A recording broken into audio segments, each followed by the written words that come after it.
Hello friends, simple cuisine বাংলায় সবাইকে স্বাগত। আজকে সবার প্রিয় সামার স্পেশাল মালাই কুলফি রেসিপিটি আপনাদের সঙ্গে শেয়ার করছি। এটি আপনি চাইলে হোলিতে অবশ্যই ট্রাই করে দেখতে পারেন। আর এটি তৈরি করতে যে উপকরণটি লাগছে সেই রেসিপিটি আমি জাস্ট এর আগের ভিডিওতে আপনাদের সঙ্গে শেয়ার করেছি, তাই রেসিপিটি বানাতে আপনাদের খুবই সুবিধা হবে। তবে এই মালাই কুলফি প্রেমিক্স তৈরির রেসিপিটি যদি আপনার দেখা না থাকে, সেক্ষেত্রে উপরে আই বাটনে এবং নিচে ডেসক্রিপশন বক্সে আপনাদের সুবিধার্থে রেসিপি লিঙ্কটি শেয়ার করে দেবো। ওটা দেখা থাকলে আপনার এই রেসিপিটি বানাতে সুবিধা হবে। তাহলে চলুন দেখে নেওয়া যাক কিভাবে আমি বানাই অতি সহজে মালাই কুলফি। আজকের মালাই কুলফি আমি বানাচ্ছি ব্রেড দিয়ে। এর জন্য নিয়েছি 3 পিস হোয়াইট ব্রেড।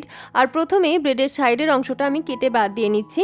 এই রেসিপিতে কেবলমাত্র ব্রেডের সাদা অংশটা ব্যবহার করতে হবে, আর এখানে অবশ্য করেই হোয়াইট ব্রেডটাই নিতে হবে। তবে ব্রেডের এই সাইডের অংশগুলো আমি কিন্তু কেটে ফেলে দেবো না, এগুলোকে ড্রাই রোস্ট করে নিয়ে ব্রেড ক্রাম্পস বানিয়ে অন্যান্য রেসিপি ক্ষেত্রে অবশ্যই ব্যবহার করা যাবে। এরপরে সাদা অংশটা আমি ছোট ছোট টুকরো করে কেটে নিচ্ছি। আর কেটে নেওয়া এই অংশগুলোকে মিক্সচার গ্রাইন্ডারে নিয়ে খুব ভালোভাবে মিহিভাবে ব্লেন্ড করে নেব। পাউরুটিগুলো মিহিভাবে ব্লেন্ড করে এক সাইডে রেখে দিলাম। এখন একটি ফ্রাইং প্যান গরম করে এর মধ্যে নিয়ে নিচ্ছি 1 টেবিল চামচ জল, আর এর সঙ্গে অ্যাড করে দিচ্ছি 1/2 litre full cream liquid milk. এই মিল্কটা আমি 1 লিটার দুধ আগে থেকে জাল করে ঘন করে 1/2 লিটার করে রেখেছিলাম, ওই 1/2 লিটার দুধটা এখন আমি অ্যাড করে দিলাম। এটা ফুল ক্রিম লিকুইড মিল্ক। আসল মালাই কুলফির টেস্ট পাওয়ার জন্য অবশ্য করেই কিন্তু ফুল ক্রিম মিল্ক ব্যবহার করতে হবে। আর দুধটা যদি আগে থেকে ঘন করা না থাকে, অবশ্য করেই এখন জাল করে ঘন করে নেবেন। যেহেতু দুধটা আমার আগে থেকেই ঘন করা ছিল, তাই এখন জাস্ট একটা বলক আসা পর্যন্ত অপেক্ষা করছি। একটা বলক চলে আসলে এখান থেকে আমি 2 হাতা দুধ তুলে একটি বাটির মধ্যে রেখে দিচ্ছি। পরের দিকে এটা আমাদের কাজে লাগবে। এখন কড়াইয়ে থাকা বাকি দুধটার মধ্যে অ্যাড করে দিচ্ছি স্বাদ অনুযায়ী চিনি, অর্থাৎ 1/2 কাপ মতো চিনি এখানে আমি অ্যাড করলাম। আর 1 চিমটি পরিমাণ কেশর অ্যাড করলাম, এটা জাস্ট কালার এবং ফ্লেভারের জন্য। আপনারা যদি কেশরের ফ্লেভার পছন্দ না করেন, সেক্ষেত্রে অবশ্য করে স্কিপ করতে পারেন। দুধের সঙ্গে কেশরটা ভালোভাবে মিলিয়ে নিচ্ছি, তাতে করে সুন্দর একটা কালার চলে আসবে। তবে এখানে আপনারা সুন্দর কালারের জন্য কেশরের পরিবর্তে 1 চিমটি পরিমাণ হলুদ গুঁড়ো ব্যবহার করতে পারেন, তাতে করেও দারুণ সুন্দর একটা কালার চলে আসবে। দেখুন কেশরটা কালার ছাড়তে শুরু করেছে, মিল্কের কালারটা অলরেডি আমার চেঞ্জ হয়ে যাচ্ছে। এই পর্যায়ে আমি কিন্তু আর দুধটাকে ফোটাবো না, ফ্লেমটা একদম লোতে করে দিলাম। আর এখন আগে থেকে তুলে রাখা দুধটার মধ্যে অ্যাড করে দিচ্ছি 1 টেবিল চামচ কাস্টার্ড পাউডার, আর খুব ভালোভাবে গুলিয়ে নিয়ে একটা সাইডে রেখে দিচ্ছি। ফুটন্ত গরম দুধের সঙ্গে কাস্টার্ড পাউডার মেশাতে গেলে ভালোভাবে মিশতে চায় না, উপরন্ত দলা পেকে যেতে পারে। তার জন্য দুধটা একটু ঠান্ডা করে নিয়ে তারপরে আমি এখন কাস্টার্ড পাউডারটা মিশিয়ে নিলাম। এইবারে আগে থেকে গ্রাইন্ড করে রাখা ব্রেড ক্রাম্পসগুলো অ্যাড করে দিচ্ছি, আর খুব ভালোভাবে দুধের সঙ্গে নাড়িয়ে চাড়িয়ে মিশিয়ে নিচ্ছি।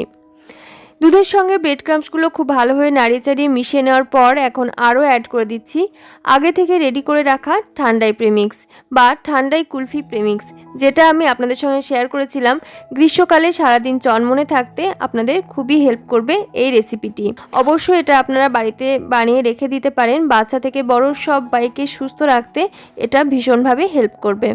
4 থেকে 5 বড় চামচ ঠান্ডাই প্রিমিক্স এখানে আমি অ্যাড করলাম। আর এই প্রিমিক্সের মধ্যে আমাদের আগে থেকেই কিন্তু মিষ্টি অ্যাড করা আছে, তাই মিল্কে চিনি অ্যাড করার সময় এই বিষয়টা একটু খেয়াল রাখবেন। সব কিছু একসাথে খুব ভালোভাবে মিশিয়ে নিচ্ছি। আর এই পর্যায়ে ফ্লেমটা অবশ্য করে মিডিয়াম টু লো এর দিকে রাখবেন, কারণ মিশ্রণটা বেশ ঘন হয়ে গেছে এবং গায়ে কিন্তু এটা ভালোই ছিটে লাগতে পারে, তাই অবশ্য করে ফ্লেমটা কমিয়ে রাখবেন। মিশ্রণটা ঘন হয়ে আসা পর্যন্ত, অর্থাৎ মিনিট 5-7 মতো আমি সব কিছুকে ভালোভাবে ফুটিয়ে নিচ্ছি। আর এই পর্যায়ে দেখুন মিশ্রণটা ভালোই ঘন হয়ে গেছে, ফ্লেমটা একদম লোতে করে দিলাম। আর অ্যাড করে দিচ্ছি কাস্টার্ড স্লারি। আগে থেকে মিল্কের সঙ্গে যে কাস্টার্ড পাউডারটা গুলিয়ে রেখেছিলাম, ওটা আবারও একবার ভালো করে গুলিয়ে নিয়ে তারপরে এক হাতে অ্যাড করে দিচ্ছি, আর অন্য হাত দিয়ে মিশ্রণের সঙ্গে মিশিয়ে নিচ্ছি। না হলে কাস্টার্ড পাউডার গরমে আসার সাথে সাথে কিন্তু আবার এক জায়গায় দলা পেকে যেতে পারে। খুব ভালোভাবে কাস্টার্ড পাউডারটা মিশ্রণের সাথে মিশিয়ে নিয়ে তারপরে আমি ফ্লেমটা অফ করে দিলাম। আর এখন মিশ্রণটাকে আমি নাড়াচাড়া করে ঠান্ডা করে নিচ্ছি। মিশ্রণটা দেখুন ঠান্ডা হওয়ার সাথে সাথে কিন্তু অনেকটাই ঘন হয়ে আসছে। পুরোপুরিভাবে ঠান্ডা হয়ে এটা রুম টেম্পারেচারে এসে গেলে আমি এখন একটা মিক্সার গ্রাইন্ডারের বড় জারের মধ্যে পুরো মিশ্রণটা নিয়ে নিচ্ছি। আর খুব ভালোভাবে এটাকে আমি থেমে থেমে ব্লেন্ড করে নেব।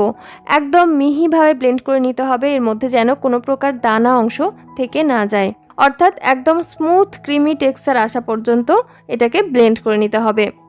মিশ্রণটা আমার ব্লেন্ড করে নেওয়া হয়ে গেছে। এখন নিয়েছি দুটো স্টিলের গ্লাস আর তার মধ্যে মিশ্রণটা আমি ঢেলে নিচ্ছি। আপনাদের কাছে যদি কুলফি মোল্ড থাকে তাহলে অবশ্য করেই এই মিশ্রণটা কুলফি মোল্ডের মধ্যে নিয়ে কুলফি বানিয়ে নেবেন, কিন্তু আমার কাছে কুলফি মোল্ড নেই, তাই আমি গ্লাসের মধ্যে নিয়েই কুলফি বানিয়ে নিচ্ছি। এখন আমি এই গ্লাস দুটো ফয়েল পেপার দিয়ে মুড়িয়ে এভাবে রাবার দিয়ে সিকিউর করে নিলাম। এবারে ডিপ ফ্রিজে রেখে দিচ্ছি 12 থেকে 24 ঘন্টার জন্য। ফিরে এলাম 12 ঘন্টা পর। ডিপ ফ্রিজ থেকে আমি গ্লাসগুলো বের করে নিয়েছি। এখন ফার্স্টেই চেক করে নেব কুলফিগুলো জমেছে কিনা। দেখুন কুলফি কিন্তু জমে গেছে। এবারে একটি পাত্রে নর্মাল টেম্পারেচারে জল নিয়ে তার মধ্যে ফার্স্টে গ্লাসগুলো একটু ডুবিয়ে নেব, তাতে করে কুলফিগুলো ডিমোল্ড করতে আমাদের সুবিধা হবে। মগে আমি বেশ খানিকটা রুম টেম্পারেচারে থাকা জল নিয়েছি আর তার মধ্যে গ্লাসটা ডুবিয়ে নিয়ে এখন দেখুন প্লেটের মধ্যে খুব সহজেই ডিমোল্ড করে নিতে পারছি। আর কত সুন্দরভাবে আমাদের কুলফিগুলো জমেছে দেখে বুঝতেই পারছেন। এবারে আমি একটি ছুরির সাহায্যে এইভাবে পিস পিস করে কেটে নিচ্ছি আর কেটে তারপরে পরিবেশন করছি।